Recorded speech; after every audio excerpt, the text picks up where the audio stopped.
자, 여러분 안녕하세요. 이제 이번 주 온라인 마지막 시간입니다. 자, 잘 따라오고 있겠죠, 모두? 이거 영상 스킵하지 말고. 그래서 오늘은 이제 해수의 성질에서 물리적 성질 지난 시간에 온도까지 했어요. 그래서 오늘은 밀도하고 수온과 밀도와의 관계까지 살펴보고 수온 염분도까지 보고 이후에 이제 화학적 성질이 용존 기체, 즉 용존 산소량, 용존 이산화탄소량 이런 게 어떻게 되는지 한번 살펴보도록 하겠습니다. 자, 지난 시간에 선생님이 한번 얘기했던 것 같은데, 자, 지금 배우고 있는 내용은 뒤에 나오게 될 응용편, 기상과 해양의 응용편의 도구처럼 쓰이는 기본 개념이다. 그렇기 때문에 하나하나 요소들을 좀 꼼꼼하게 살펴볼 필요가 있다라고 했어요. 자, 시작하겠습니다. 해수의 밀도는 이제 우리가 온도나 염분에 따라 또는 수압에 의해서 이제 결정이 되는 요소인데, 이 밀도에 따라서 그 해양의 물 자체가 이제 무거워져서 내려갈 수도 있고 가벼워져서 뜰 수도 있는 그런 요소에 해당이 됩니다. 그래서 이 밀도 같은 경우는 평균적으로 1.022에서 한 1.027g/cm 세제곱에 해당이 되고, 자, 일단 결론부터 써보면 이 밀도항은 우리가 어떻게 쓰게 되냐면 온도분의 염분 그리고 압력 항에 의해서 결정이 된다라고 생각을 하면 되겠습니다.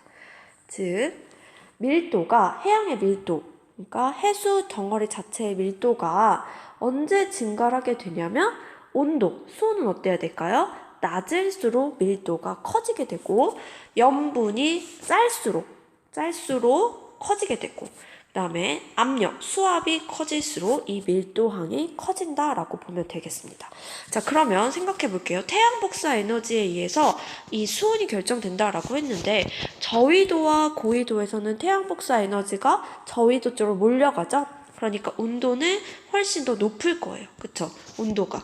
그렇다는 소리는 해양에 똑같은 바닷물이긴 하지만 누가 더 무겁다라는 소리일까요? 그쵸? 고위도에 있는 물들이 조금 더 무거워서 쉽게 가라앉을 것이다 라는 거예요.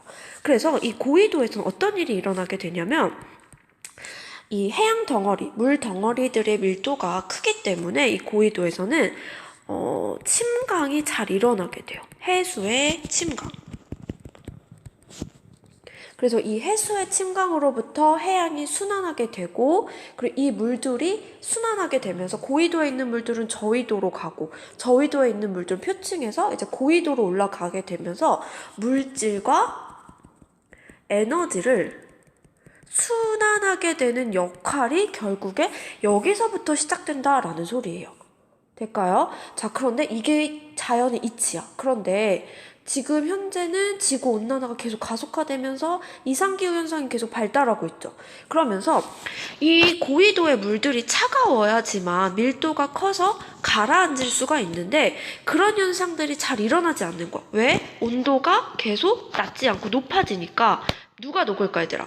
빙하가 계속 녹겠죠. 그러니까 이 고위도에 있는 물의 밀도가 점차 작아지는 거야. 그러니까 이 침강을 하지 못하고 결국에 물들이 순환하지 못하니까 물질과 에너지 순환 자체가 안 되죠. 그러니까 저위도에 있는 물들이 뜨겁잖아. 고위도로 가지를 못하는 거야. 자, 고위도, 저위도 물을 순환을 다시 보면, 자, 여기는 밀도가 크기 때문에 물들이 가라앉아요. 침강을 해요. 그러면 여기서 올라오겠죠. 그럼 저위도, 표층에 있는 물들은 뜨겁죠. 태양 복사 에너지에 의해서. 그러면 얘의 영향으로 인해서 표층에 있던 뜨거운 물들이 고위도로 다시 이렇게 수송을 하게 되는 이런 식의 순환이 일어나는 거예요. 그런데 고위도에 침강이 일어나지 않으면 결국에 표층에 있는 물도 이동이 안 되겠죠. 그러니까 저위도에 있는 물은 계속 뜨겁고 고위도에 있는 물은 차가운 거야. 그러니까 순환 자체가 안 되니까 계속 이상기후 현상이 계속적으로 발생할 수밖에 없다라는 소리예요. 될까요? 네, 그래서 이런 지금 자연의 순환까지 이제 밀도로 한번 살펴보았습니다. 그래서 다시 한번 선생님 보면은, 보세요. 수온이 어떨수록? 온도가 낮을수록, 염분이 높을수록, 짤수록, 그 다음에 수압이 클수록 밀도는 어떻게 되더라? 밀도는 커진다. 요 말 지금 정리를 해봤습니다. 자, 그러면 선생님 보면은 지금 밀도랑 온도와의 관계가 지금 반비례 관계가 되는 모습을 볼 수가 있어요. 그쵸? 그래서 지금 여기 보면 위도에 따른 표층 해수의 수온과 밀도 분포를 한번 보겠습니다. 자, 어떻죠? 반비례죠? 그래서 수온과 밀도와의 관계는 반비례가 되는 모습을 볼 수 있어요. 자, 그런데 여기 보세요. 자, 밀도를 결정하는 항은 온도도 있고 염분도 있고 압력도 있어요. 그런데 이 중에서 가장 큰 밀도에 영향을 미치는 요인은 뭐냐면 수온이에요, 수온. 그래서 어떤 요인의 영향이 가장 크냐면 수온의 영향이 가장 크기 때문에 수온과 밀도는 반비례가 되는 형태를 띠는 그래프 형태를 볼 수가 있어요. 되겠죠? 그래서 이제 저위도에서는 온도가 굉장히 높기 때문에 밀도가 가장 작은 모습을 볼 수가 있고, 그리고 중위도 50도에서 60도대에 이 밀도가 가장 높은 모습을 볼 수가 있어요. 자, 그런데 생각해보면 고위도에서 가장 높아야 될 것 같지만 위도 50도에서 60도 사이의 밀도가 가장 크대요. 왜 위도 60도 이상에서는 살짝 이렇게 밀도가 감소할까요? 이게 시험에 가장 잘 나와요. 자, 50에서 60도에서는 살짝 밀도가 감소해. 온도의 영향이 크면 밀도가 높은 게 맞지만 왜 여기서는 감소하냐면, 자, 극지방에선 뭐가 있냐면 빙하가 있어요, 빙하. 이런 빙하들이 녹아. 자, 녹는다라는 걸 뭐라고 하냐면 결빙된다라고 표현을 해요. 자, 빙하의 결빙 때문에 이렇게 밀도가 살짝 증가하는 일이 발생을 하게 돼요. 자, 이게 이유예요. 자, 그렇기 때문에 저위도, 적도 부근에서 밀도가 가장 낮고 50에서 60 사이의 밀도가 가장 높다라는 사실 그래프로 이제 해석했다. 요거까지 정리를 하세요. 자, 그래서 또 보면은 이거는 지금 위도에 따라 본 거고 깊이에 따라서도 한번 볼게요. 자, 표층에서 이제 깊이 바닷물로 들어가는 거예요. 자, 그러면 태양 복사 에너지에 의해서 수온이 표층에선 가장 높지만 심해로 갈수록 4도로 일정하다라고 했죠. 그러니까 수온이 계속 어떻게 된다? 심해로 갈수록 수온은 낮아진다. 그렇다는 소리는 밀도는 어떻게 될까? 심해로 갈수록 밀도는 커진다. 그래서 반비례가 되는 모습을 볼 수가 있더라. 되겠죠? 자, 수온과 밀도는 반비례한다. 계속 나와요. 됐죠? 자, 그럼 이제 뒤로 넘겨서 이제 뭐가 나오냐면 우리가 물리적 성질이 온도, 수온과 그 다음에 밀도를 봤어요. 그런데 이제 여기서 얘네들을 합친 게 또 뭐가 있냐면 요 항 중에 하나가 염분이라는 항이 있어요. 온도, 염분, 밀도. 그런데 해양에서는 이 세 가지의 항이 서로 연관을 미쳐요. 그래서 이거를 하나의 그래프로 표현한 그래프가 있는데 그게 뭐냐면 TS 다이아그램 이라는 TS 수온 염분도라는 표를 이제 우리가 하나로 정리를 할 수가 있어요. 그래서 여기서는 우리가 그래프 해석하는 방법만 좀 알면 될 것 같아요. 볼게요. 자, 지금 가로축은 뭐냐면 염분이에요, 염분. 자, 뒤에서 하겠지만 염분은 바닷물에 얼마나 많은 염이 녹아있냐를 퍼센트로 표현한 그 수치예요. 염분은 S, 수온은 T. 그리고 얘에 의해서 결정되는 거. 자, T와 S에 결정되는 게 방금 전에 뭐라 했지? 밀도라고 했어요.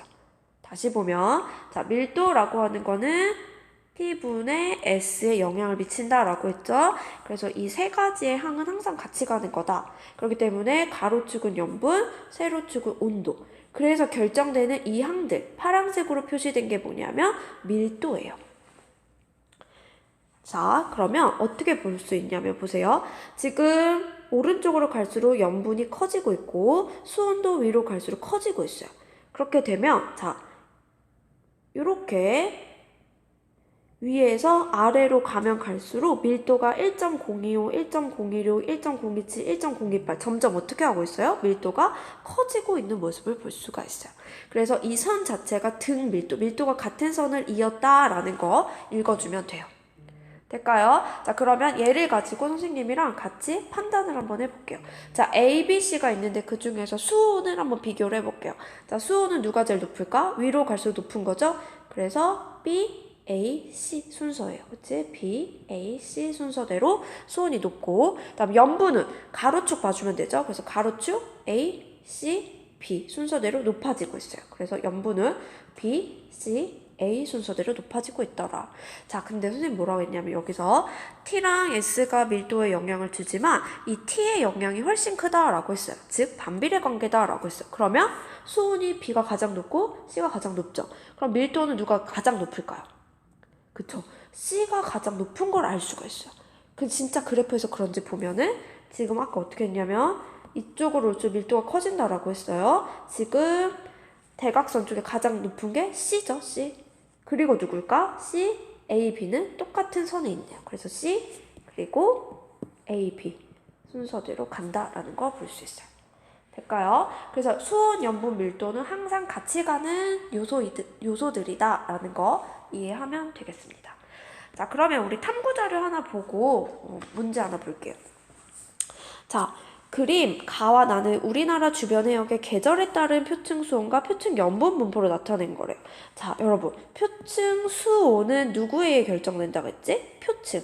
겉에 있는 물의 온도는 그쵸, 태양, 복사, 에너지에 결정된다라고 했어요. 자, 2월은 겨울이고 8월은 여름이야. 누가 훨씬 높아요? 8월이 훨씬 높을 것이다. 자, 2월과 8월. 지금은 이제 염분 분포를 보는 거야. 자, 이 염분이라고 하는 건 소금기라고 생각을 하면 돼. 자, 소금기는 자, 염분 S로 표현하는데 얘는 어디에 비례하게 되냐면, 보세요. 강수량이 비가 많이 와, 얘들아. 자, 비가 많이 오면은 염분은 어떻게 되지? 낮아지겠죠. 반대로 증발량이 많아지면은 염분은 어떻게 될까? 커지겠죠. 짭짤해질 거 아니야. 물들이 증발하고 건더기만 남으니까. 그래서 이 표층 염분에 의해 결정되는 건 뭐냐면 증발량에서 강수량을 뺀 항에 의해 비례된다라는 모습을 볼 수가 있어요. 아, 증발량이 많고 강수량이 적을수록 염분은 늘어나겠구나 라는 거죠. 그러면 생각해보면 2월과 8월 중에 염분이 더 셀 때는 언제일까? 그쵸, 2월이겠죠. 왜 그럴까요? 8월에는 뭐가 많아? 비가 많이 오니까 강수량이 많은 거야. 그러니까 2월 보세요. 34.2, 34, 34.8. 거진 34인데 여름철에는 거진 33이 되는 모습을 볼 수가 있죠. 그래서 아, 이런 것과 연결이 되는구나 라는 사실을 알 수 있어요. 이거 뒤에서 한 번 더 할게요. 자, 그럼 이제 분석 포인트 정리해 볼게요. 자, 표층 수온은 땡땡땡이 강한 여름철에 더 높대. 누구? 그쵸, 태양 복사 에너지. 강한 여름철에 높고, 그 다음에 난류의 영향을, 따뜻한 물의 영향을 받는 해역에서 표층 수온이 높은 것을 볼 수가 있어요. 요건 이제 뒤에서 할 거예요. 난류라고 하는 건 따뜻한 물이에요. 그래서 남반구에서 올라오는 이런 물을 우리가 난류라고 하고, 북쪽 고위도에서 내려오는 물을 한류라고 해요. 그러니까 난류의 영향을 받는 이 지역에 있으면 물이 따뜻하겠죠. 그래서 특히 황해는 평균 수심이 낮고 대륙 및 바람의 영향을 많이 받아서 수온의 연교차가 크게 나타난다. 그런 얘기 나오고, 자, 지금 염분은 땡땡땡이 많은 여름철에 대체로 낮대요. 여름에 뭐가 높지? 그쵸, 강수량, 비가 많이 와요. 그래서 강수량이 많은 여름철에 대체로 낮고, 강물이 유입되면은 어떻게? 염분이 조금 씻겨 나가니까 낮겠죠. 그래서 낮게 나타난다. 사실 알 수 있습니다. 그래서 지금 해양 파트에서 공부한 게 뭐냐면 기본적인 요소, 물리적 성질, 온도, 수온, 그 다음에 염분, 그 다음에 밀도 이런 것들에 대해서 공부를 했어요. 자, 지금 얘는 보면 북반구 중위도 해역에서 깊이에 따른 수온 변화를 월별로 나타냈대요. 얘들아, 여기 보면은 7월, 8월, 9월 바람의 세기가 셀 때 뭐가 높아졌어요? 그쵸? 혼합층의 두께가 두꺼운 모습을 볼 수 있죠.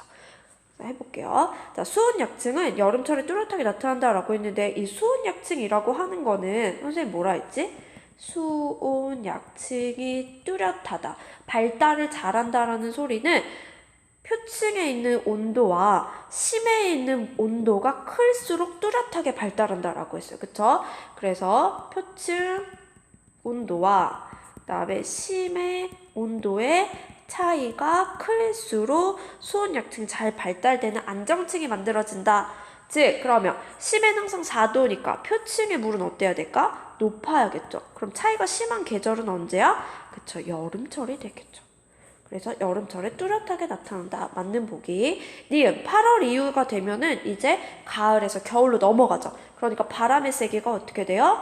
세게 부니까 두께가 두꺼워질 것이다. 맞고. 디귿. 바람은 표층 수온이 낮은 겨울철에 가장 약하게 부는 거 아니죠? 바람은 겨울에 가장 강하게 불죠? 그래서 답은 3번. 이렇게 풀어주면 됩니다. 자, 그럼 이제 뒤에 우리가 요거 이제 거진 다 했어요. 화학적 성질을 이제 앞에서 한번 하긴 했는데, 자, 염분이라는 게 나오고 뒤에 이제 용종기체까지 나와요. 자, 염분이라고 하는 거는 얘들아 뭐냐면 그냥 소금기라고 생각하면 돼. 해수, 물에 물 1kg에 녹아있는 염류, 고체 덩어리들 의 그람을 나타낸 게 이제 염분이라고 하는데, 우리는 이 PSU 단위를 써요. 이게 PSU가 뭐냐면 1000분의 그람 곱하기 1000을 곱한 거야.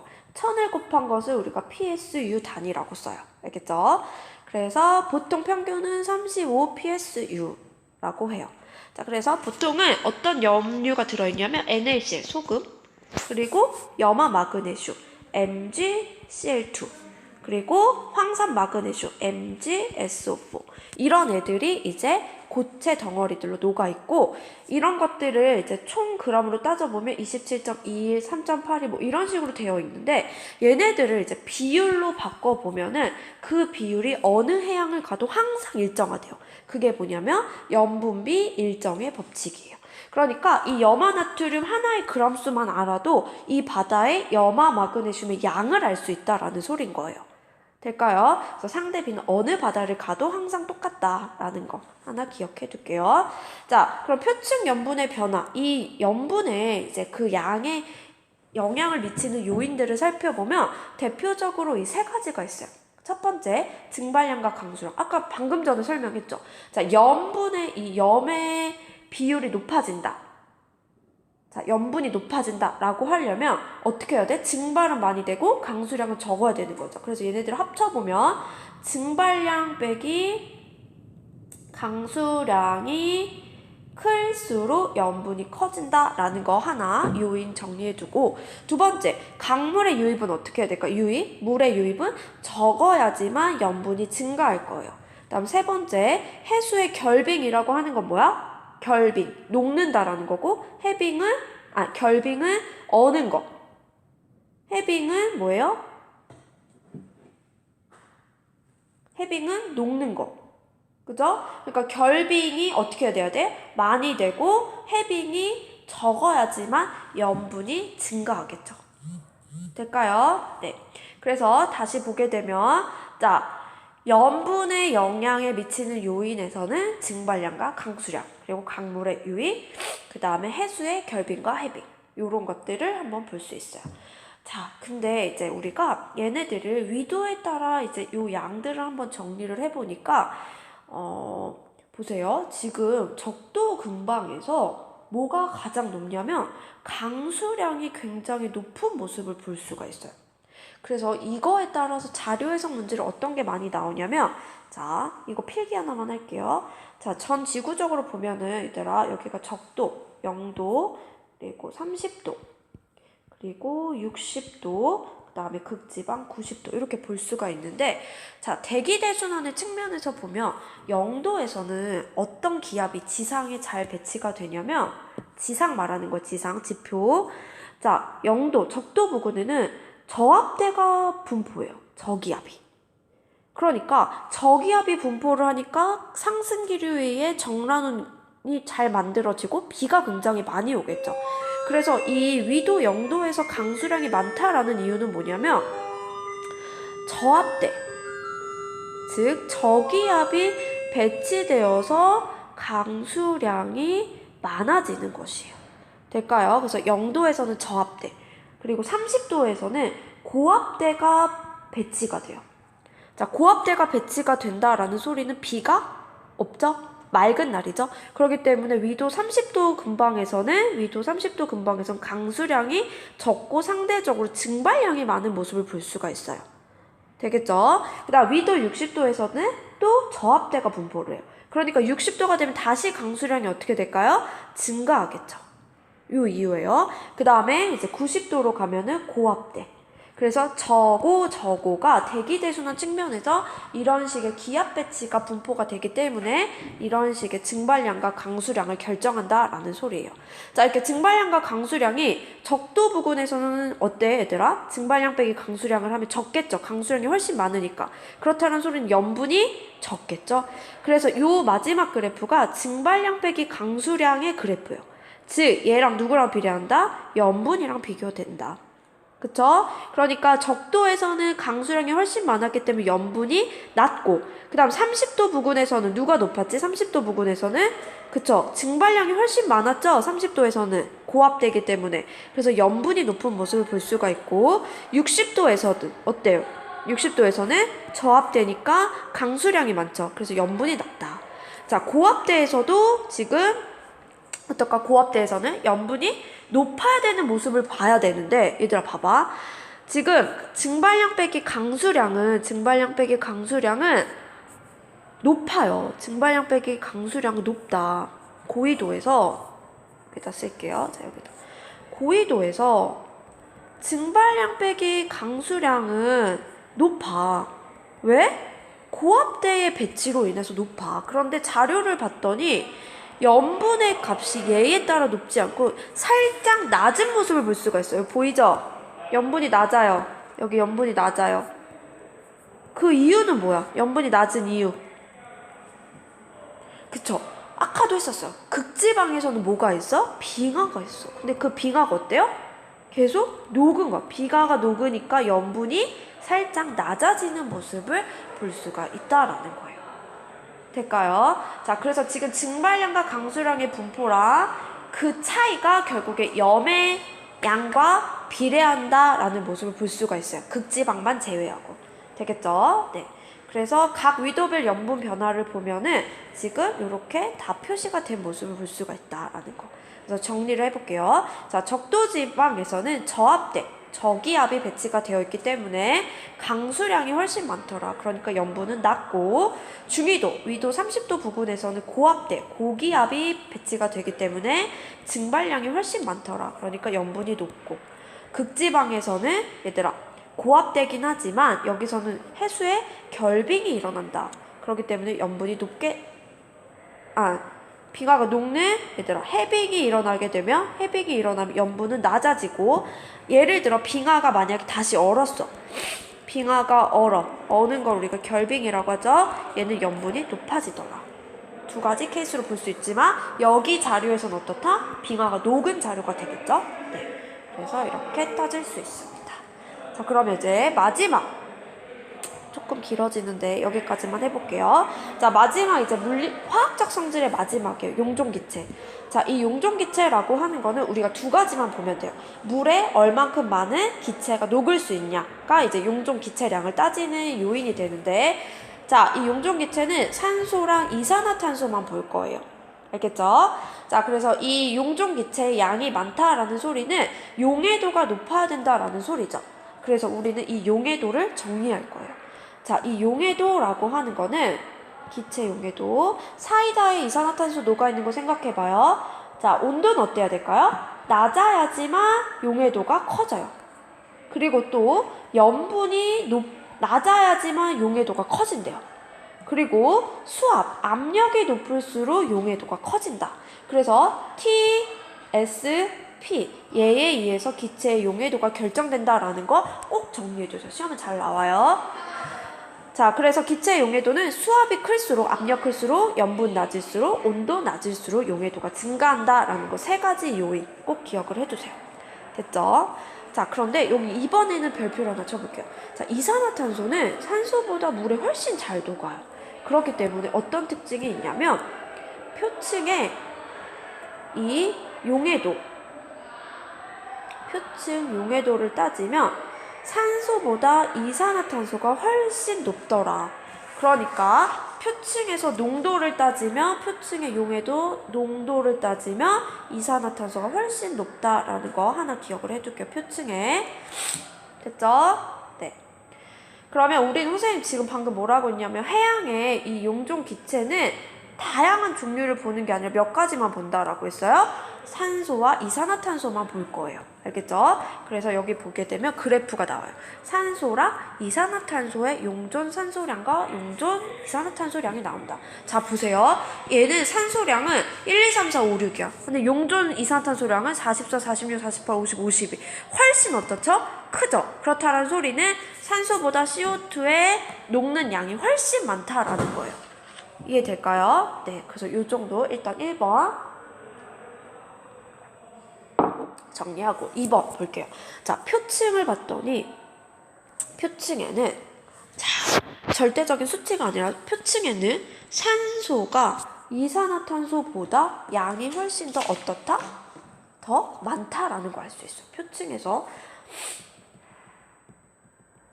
자, 일단 농도라고 하는 거, 용해도는 누가 더 높다고 그랬지? 아까 이산화탄소가 훨씬 잘 녹는다라고 했어요. 그런데 용존 기체량,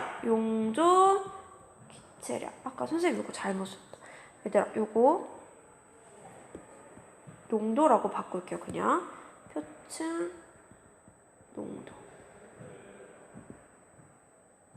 농도는 이산화탄소가 숫자가 훨씬 크죠. 자, 용존 기체량을 한번 비교를 해보면 얘들아, 지금 산소가 이산화탄소보다 훨씬 높죠. 용존 기체, 녹은 양 자체는. 그래서 산소가 CO2보다 훨씬 많아요. 이거 왜 그럴까? 이유. 산소가 이산화탄소가 훨씬 높아요. 왜 그러냐면 일단은 대기랑 표층물 자체는 대기랑 근접해 있죠. 맞닿아 있죠. 그러니까 대기로부터 산소가 공급되는 거야. 대기로부터 산소가 공급돼요. 그리고 또 표층에서는 플랑크톤에 의해서 뭐 하지? 식물성 플랑크톤 바다에서 광합성하죠. 자, 광합성이라는 건 뭐야? CO2를 가지고 산소를 만들어내는 일이잖아요. 그쵸? 그렇기 때문에 표층에서는 산소의 기체가 훨씬 많더라라는 거예요. 그래서 이 이유 두 가지 요인에 의해서 그렇다라는 거 알아두고, 자, 근데 그러면 깊이가 깊어질수록 산소의 양은 줄어들어. 그런데 이산화탄소의 양은 늘어나요. 그쵸? 그쵸? 그래서 이산화탄소의 양이 수심이 깊어질수록 증가하는 이유는 뭐냐면, 일단은 표층에서보다 깊어질수록 광합성량이 어떻게 될까? 줄어들겠죠. 광합성이 줄어드니까 당연히 이산화탄소 양 줄어들 거예요. 그쵸? 그 다음에 또 깊어질수록, 수심이 깊어질수록 수압은 어떻게 되지, 얘들아? 세지죠. 그러니까 용존 이산화탄소량이 증가하게 되는 거예요. 됐어요? 그래서 광합성량 줄어들고 수압이 증가하기 때문에 깊어질수록 이산화탄소 양은 증가하더라. 자, 근데 그러면 산소의 양을 얘들아, 계속 감소해야 되는 게 맞을 거야. 그런데 살짝 증가를 하는 부분이 생겨요. 산소가 심층해수에서 산소가 약간 증가하게 되는데 그 이유는 뭐냐면, 자, 극해에서는 극지방에서 온도가 낮죠. 그러니까 밀도가 큼으로 인해 어떻게 되지? 그쵸, 침강을 해요. 그래서 심층해수라는 소리는 극지방에 있는 밀도가 가라앉기 때문에 표층에 있던 물이 가라앉죠. 그러니까 표층에는 산소 양이 많아요. 근데 그 양을 다 끌고 내려오기 때문에 산소의 양이 살짝 증가하더라. 될까요? 그래서 요거 보기로 굉장히 잘 나오는 지문 중에 하나이기 때문에 1, 2, 3번 좀 잘 정리를 해두면 좋겠습니다. 될까요? 자, 그래서 지금 물리적 성질에서는 수온과 밀도 공부했었고, 화학적 성질에서는 염분과 용존 기체의 용해도, 이런 것들 공부해 봤습니다. 자, 여기까지 지금 사실 그래프가 굉장히 많이 나오고 해석하는 문제들이 이제 우리가 해석할 수 있는 능력이 있어야지만 그래프를 좀 잘 해석할 수 있겠죠.